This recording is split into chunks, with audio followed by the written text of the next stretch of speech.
622 attacks were triggered across Europe. Targets were key military and intelligence organizations.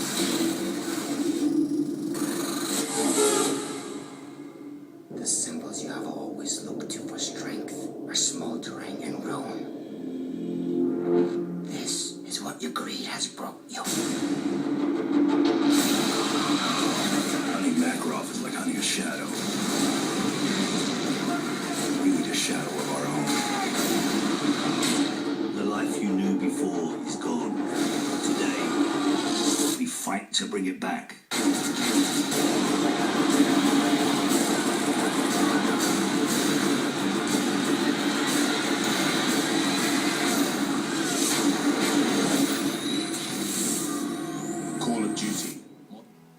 Voici donc la page d'accueil du jeu Modern Warfare 3, un buzz, un succès, simple notoriété grandissante ou marketing violent pour sa sortie.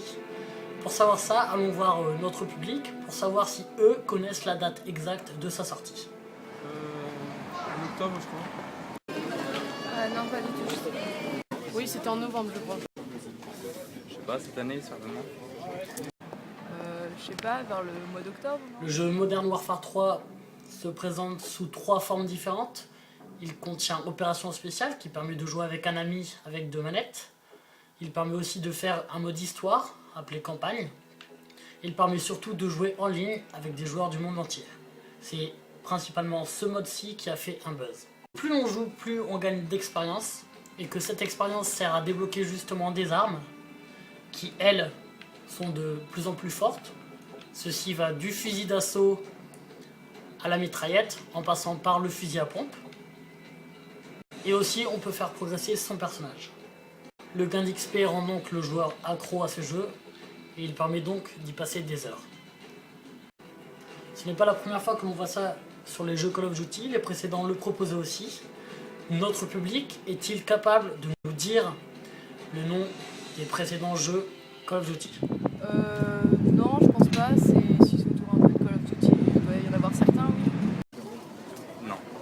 Bon, il y a Modern Warfare 2, Black Ops, Modern Warfare 1, il y a World at War. Non, pas du tout. Le jeu propose différents modes de jeu justement. Il y a le match à mort par équipe qui permet à 2 équipes de s'affronter sur un terrain précis. Il y a la domination où plusieurs drapeaux sont placés stratégiquement sur la carte. Il y a aussi la démolition et plein d'autres. Mais les joueurs habituels connaissent ces modes alors que les autres non. Donc est-ce que notre public lui a vu des publicités pour ce jeu? Ouais, la télé, ouais, j'ai déjà perçu. Sur YouTube. Non, pas du tout. Oui, il y a la télé, oui. La télé sur internet. Oui, de temps en temps, avant mentaliste sur la ligne. En pub.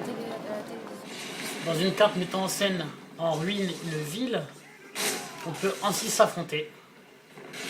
Et la violence de ce jeu n'est pas comparable, dira-t-on. Donc ce jeu est-il réservé juste aux garçons pour ceci? Notre public pense que le jeu peut justement plaire aux filles.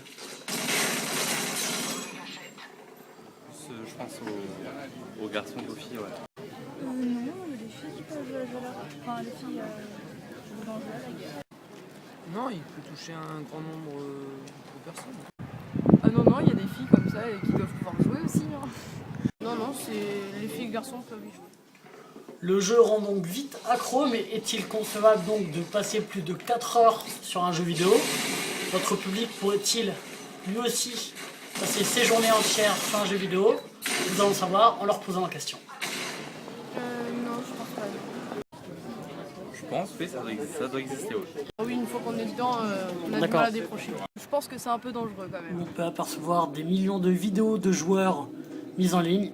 Certains sont même amenés à être connus, notamment Diablo X9, qui lui, justement, s'est même fait parodier.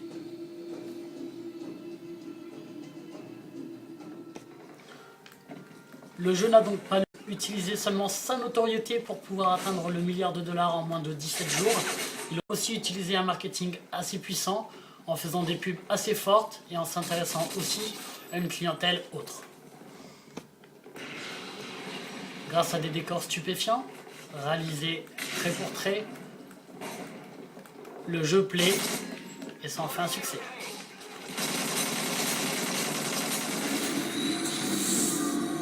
Call of Duty Modern Warfare 3.